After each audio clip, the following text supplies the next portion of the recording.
Joining us now for World Brief and the review of some of the headlines of today's newspapers from around the world is Adefemi Akinsanya. Good morning, Adefemi. Good morning, Dr. Rubin. Good morning. Good morning, Ayo. Good morning, Adefemi. Hi. Guess who's still number one despite? Who's at the top of the league? Despite, because I heard the indirect that Rufai threw us at the beginning of the show. Don't understand what's going on. Arsenal is still clear at the top. Good morning. Still clear at the top. Good morning to you, viewers. But guess what? What's that? You're not 9 points clear. Doesn't matter. 6 points is still a lot. Still a lot. Thank you, Liverpool, doing what you're...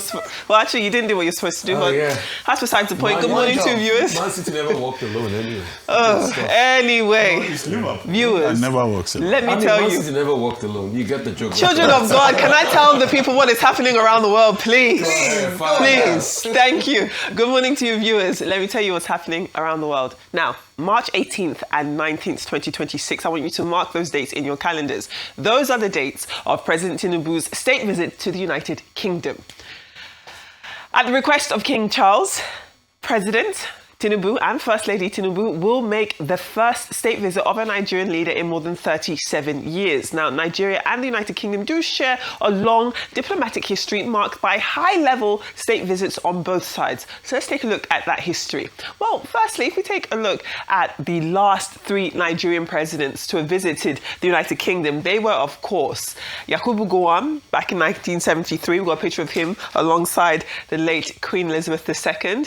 Then, by 1981, we had Shehu Shagari also come over to the United Kingdom. You also see him pictured with the late Queen Elizabeth II. And then lastly, we do have Ibrahim Babangida. Of his visit was in 1989, that's correct. And also you can see that picture is with him in the carriage alongside Queen Elizabeth II. So clearly there's been a rich history of Nigerian leaders paying their own visits to the United Kingdom. Now, King Charles, for his own part, he has also been to Nigeria a number of times. Now, back when he was Prince Charles of Wales, the Prince of Wales, he did visit Nigeria in 1990, 1999, 2006 and 2018. So we do have some pictures on our screen of showing all of those different visits over the years. Now, going back to Tinubu and King Charles, President Tinubu and King Charles, they are not strangers to each other by a long stretch. Now, the Nigerian president met the British monarch back in November of 2023 ahead of the 28th United Nations Climate Change Conference, COP28.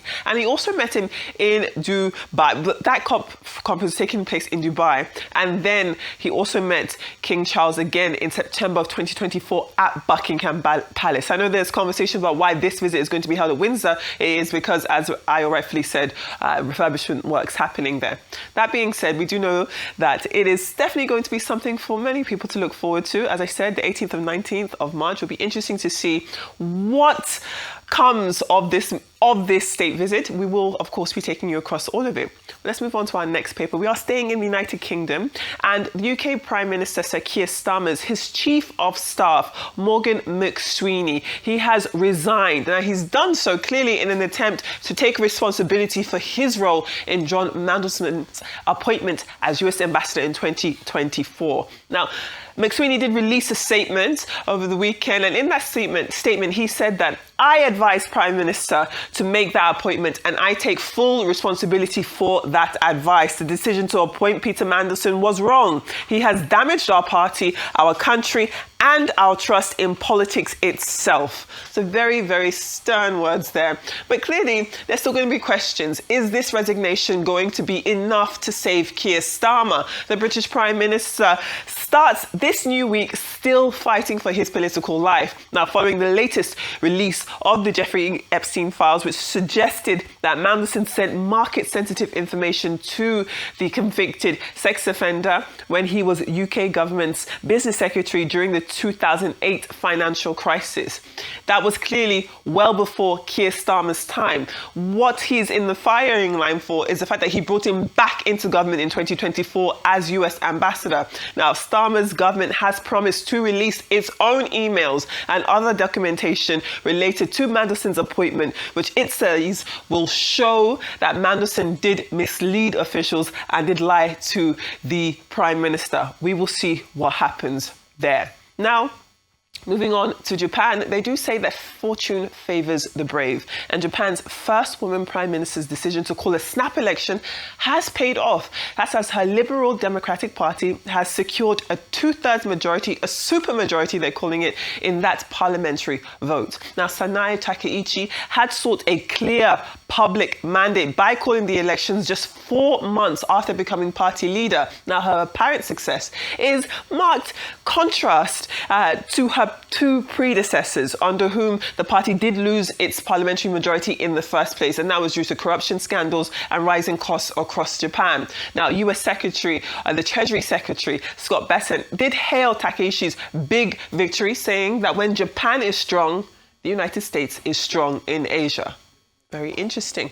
Well, staying in Asia, and cruel and profoundly unjust. That is how press freedom and human rights groups have described the verdict of a Hong Kong court after sentencing the pro-democracy media tycoon Jimmy Lai to 20 years in prison. That is under Beijing's very sweeping, very stern national security law.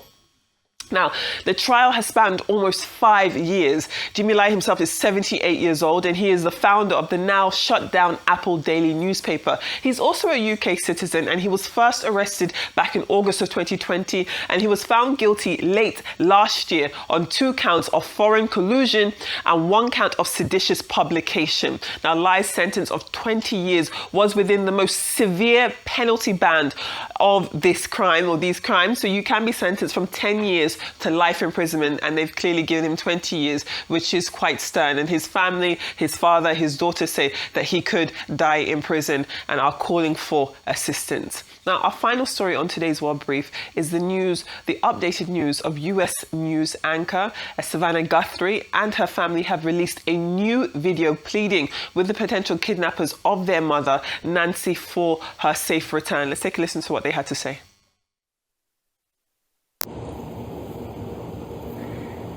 We received your message, and we understand.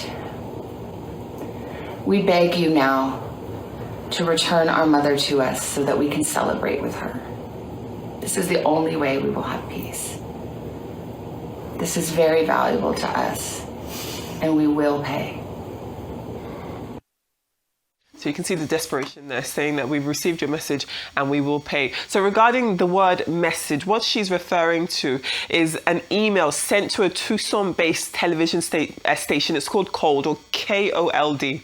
And that station, unfortunately, at this point has declined to share publicly what those specific details in that message they received. But it is believed that they received some form of a message from the people holding Guthrie's mother. Multiple press outlets have also received alleged ransom letters last week. Now, investigators do think that Nancy Guthrie, that is the mother, was taken against her will from her home just outside Tucson, Arizona last weekend, the weekend before last. Now, DNA tests did show that blood on her front porch was a match for her, and the FBI continues investigating, though as yet no suspects have been identified. But as you can hear from her children, they say that they've received the message and they are willing to pay.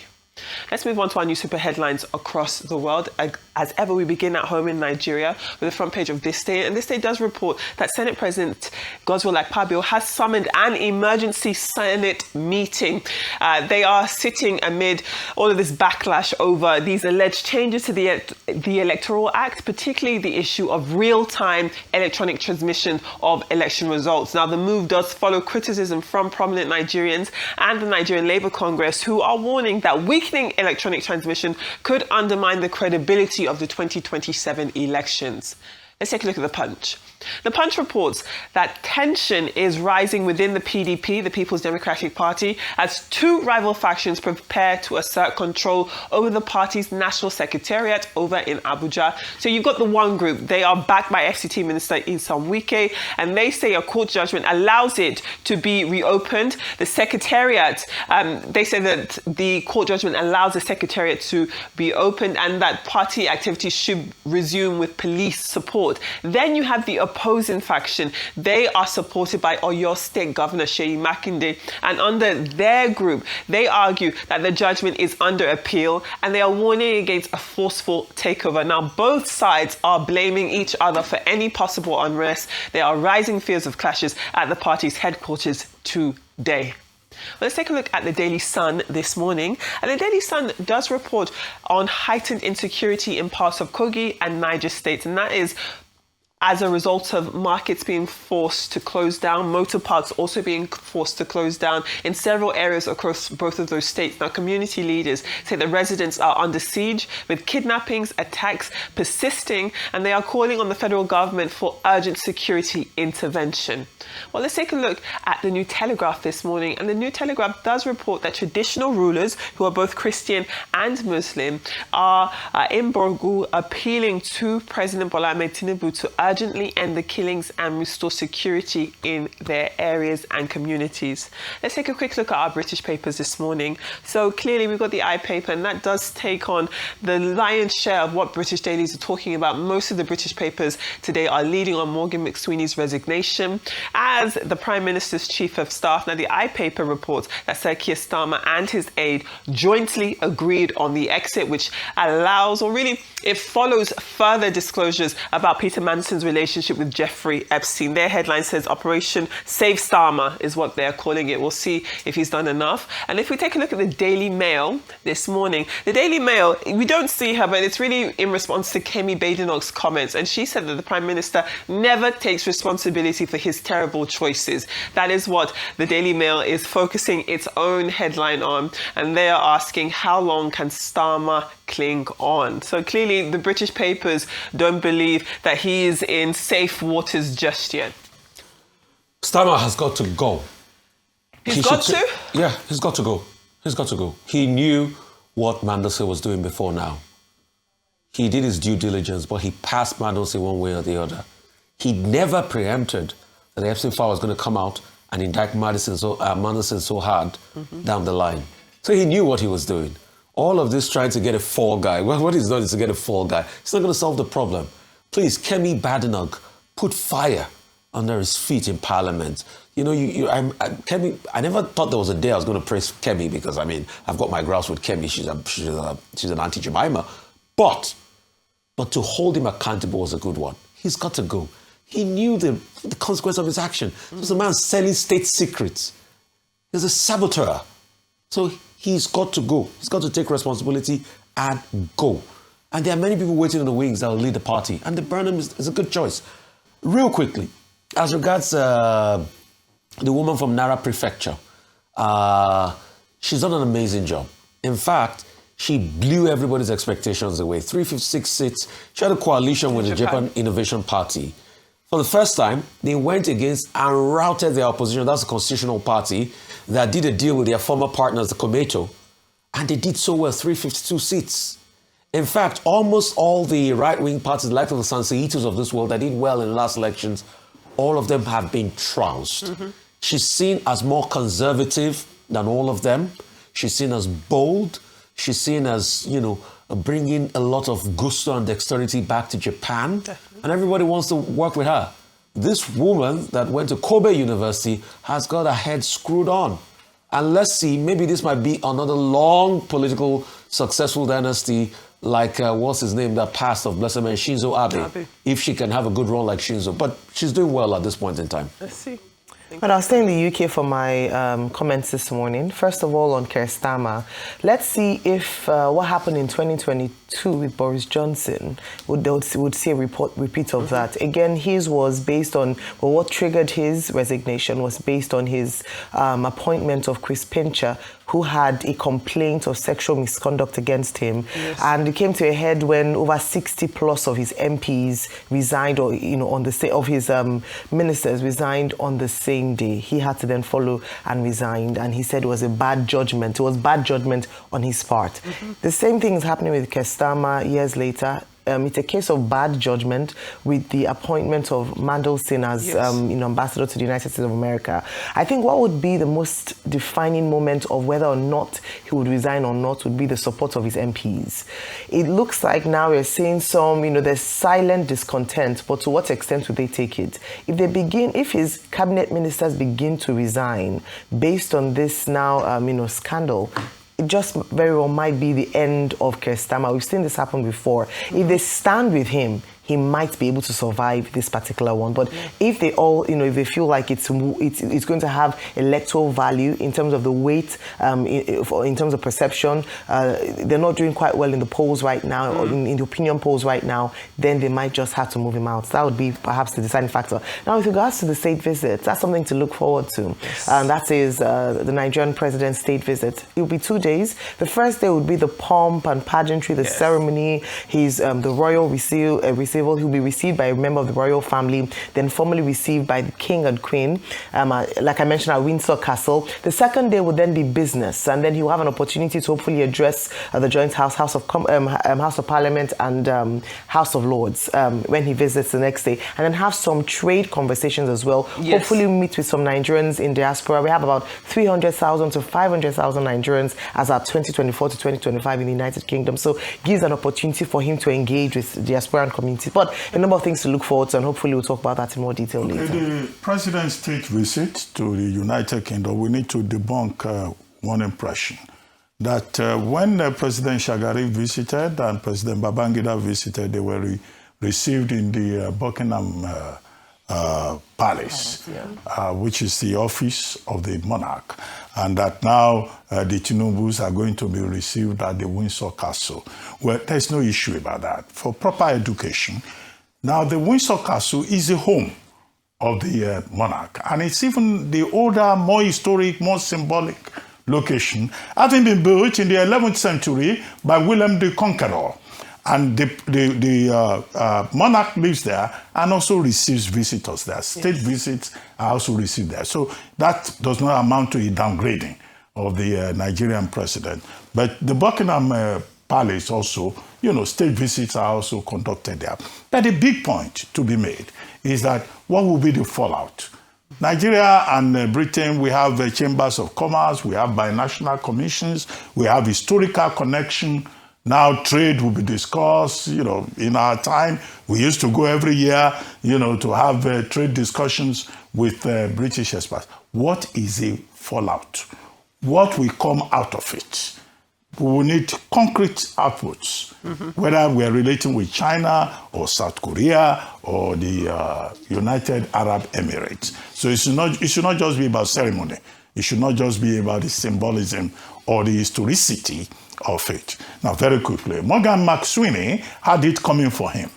He was the man who put Labour together. He was the man who practically made Keir Starmer a prime minister. When Angela Rayner, Olive and others, Sue Gray and others were pushed out of government, he was considered to be the architect. And so MPs and Labour Party members had never liked him because they thought he was running a toxic operation and he was too powerful. In fact, some, tittle-tattled that he was the de facto prime minister. So now that he's happy, he's gone. He has resigned. He says he's taking responsibility. Now, many Labour Party members are happy. However, it was the Peter Mandelson scandal that turned it stratospheric. The question now is, how will Keir Starmer survive without him? Because apparently he was the engine room. Now, what Keir Starmer has now done, fighting for survival, pushing back, is that he has now appointed 2 chiefs of staff, joint chiefs of staff. How he survives, with also the Conservative Party, Nigel Farage, and others of the Reform UK, saying that Keir Starmer will have to go. There'll be by-elections, February 25, 26, and then there will be local and devolved elections in May 7. Now, we'll see how the Labour Party fares and how, the Labour Party tries to get him out or not. The other issue will be Japan. Well, Takashi has just consolidated herself with 68% of the seats in, House of Reps, properly described as a story, because nobody has done that before her. But what she does with that mandate remains to be seen. That's where the challenge lies. All right, well, thank you so very much, Adefemi. Always a pleasure seeing you.